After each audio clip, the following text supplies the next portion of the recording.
শনিবারের দুর্যোগে বিপদ, মাটির জীর্ণ বাড়ি সইতে পারল না ঝড়ের দাপট। ঘুমন্ত অবস্থায় মাটির দেওয়াল চাপা পড়ে আহত অষ্টম শ্রেণীর ছাত্র। ঘটনাটি ঘটে বড়ইয়ার কুন্নরুন গ্রামে। গত পরশু রাত্রে নিজের বাবার সঙ্গে এই ঘরেই শুয়েছিল ক্লাস 8-এর ছাত্র শুভম পাল। সেই শুভম পাল আজ বর্ধমান মেডিকেল কলেজ হাসপাতালে মৃত্যুর সঙ্গে পাঞ্জা লড়ছে। তার কারণ তার এই যে বাড়ি, সেই বাড়ি কিন্তু রীতিমতো মাটির যে দেওয়াল তার উপরেই ভেঙে পড়েছে। রাজ্য বা কেন্দ্র কোনো সরকারেরই আবাসের ঘর পায়নি এই পরিবারটি। মাটির ঘরেই কোনো রকমে দিন কাটাতেন। শনির প্রবল দুর্যোগের মধ্যে ঘুমন্ত অবস্থাতেই আচমকায় ভেঙে পড়ে ঘরের কাঁচা দেওয়াল। ঘটনায় গুরুতর আহত হয় ব্রজেন্দ্র পাল ও তার অষ্টম শ্রেণীতে পাঠরত একমাত্র ছেলে শুভম পাল। ঘটনার পর প্রতিবেশীরা উদ্ধার করে স্থানীয় হাসপাতালে নিয়ে গেলে ব্রজেন্দ্র পালকে প্রাথমিক চিকিৎসা করে ছেড়ে দেওয়া হয়, কিন্তু ছেলে শুভম গুরুতর আহত থাকায় বর্ধমান মেডিকেল কলেজ হাসপাতালে ভর্তি করা হয়। এখন কার্যত মৃত্যুর সঙ্গে পাঞ্জা লড়ছে অষ্টম শ্রেণীর ওই ছাত্র। রাইতে আমরা ছিলাম চারজন এলিয়ে পুড়িয়েছে হঠাৎ করে।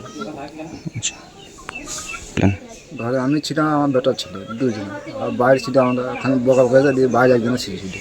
আচ্ছা, ওটা ঘরটা এমনি হঠাৎ পড়ে গেছে, কারণ ভেঙে ঘর বড় ঘর ছিল না, ছোটকে দিলাম নামিয়ে, তাই আবার পড়ে গেল হঠাৎ করে। আপনার অনেক দিন থেকে ঘরটা এরকম অবস্থাতেই আছে। তারপরে ওর আগের দিন রাত্রে বা আমার ঝড় জল হয়েছিল, সেই ঝড়ির পরিপ্রেক্ষিতে ঘরটা বাড়িয়ে ভেঙে পড়ে ওদের উপরে ঘুমন্ত অবস্থাতে।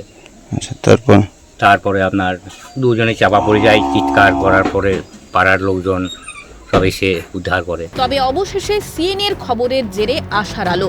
বড়ইয়ার ক্ষতিগ্রস্ত পরিবারের বাড়িতে যান তৃণমূল নেতা মাহি আলম সহ তৃণমূল নেতৃত্বরা। অভিষেক বন্দ্যোপাধ্যায়ের পক্ষ থেকে আমরা শুনেছি আপনার এই দুর্যোগের কথা, এটা 10,000 টাকা আছে, আমরা আর্থিক সহযোগিতা কিছু দিয়ে গেলাম, তিরপল চাল দিয়ে দিলাম, এবং আপনি সরকারিভাবেও সহযোগিতা পাবেন, আপনার বাড়িরও ব্যবস্থা হবে। খাদ্য সামগ্রী, ত্রিপল ও নগদ 10,000 টাকা আর্থিক সাহায্য করেন। এই খবর সম্প্রচারের জন্য সিএনকে ধন্যবাদ জানিয়েছেন প্রতিবেশীরা। পাশাপাশি পাকা আবাসের ব্যবস্থা করা হোক বলেও দাবি রেখেছেন তারা। দিল সাহায্য হলো, তাতে সাহায্য হলো আপনার? আমি সিএন চ্যানেলকে ধন্যবাদ জানাই, কারণ ওরা খবর সম্প্রচার করার পরে ওই তৃণমূল নেতারা এসে কিছু ওই ব্যক্তিকে আর্থিক সাহায্য ও ত্রিপল চাল দিয়ে গেল। এলাকাবাসী চাইছে ওরা কেউ ঘরের ব্যবস্থা হোক, অনেক দিন ধরে ঘরের কোনো ব্যবস্থা করে দেয়। আক্রান্তের পরিবারের পাশে থাকার আশ্বাস দিয়েছেন তৃণমূল নেতা মাহি আলম।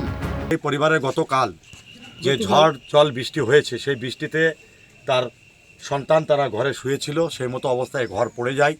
তিনি এখন হসপিটালে, প্রথমে সিয়ান হসপিটাল, সিয়ান থেকে এখন বর্ধমান হসপিটালে অ্যাডমিশন রয়েছেন। আমরা খবর পেলাম, সেই মতে আমরা ছুটে এলাম, যেহেতু আমাদের মানবিক মুখ্যমন্ত্রী মমতা বন্দ্যোপাধ্যায় এবং আমাদের নেতা অভিষেক বন্দ্যোপাধ্যায় সবসময় বলে থাকে, তাই এই পরিবারের পাশে এসে আজকে দাঁড়ালাম এবং তাদের কিছু আর্থিক সহযোগিতা এবং তিরপল এবং চাল কিছু সহযোগিতা তাদের করলাম। সেই সঙ্গে আমাদের এখানকার লোকাল প্রশাসন যারা রয়েছেন তিনারাও আসছেন, তিনারাও এই পরিবারের পাশে দাঁড়াবেন। তবে প্রশ্ন উঠছে, সংবাদ মাধ্যমে তুলে না ধরলে কি প্রশাসনের চোখে পড়ে না? কেন আবাসের ঘর জুটল না ওই পরিবারের? এতদিন কেন কেউ সাহায্যের হাত বাড়ায়নি? কেউ এগিয়ে আসলে হয়তো এই দুর্ঘটনার মুখে পড়তে হতো না অসহায় পরিবারটিকে। তবে আপাতত সরকারি সাহায্যে আশার আলো দেখছেন তারা। ভিক্টর বন্দ্যোপাধ্যায়ের রিপোর্ট, ক্যালকাটা নিউজ।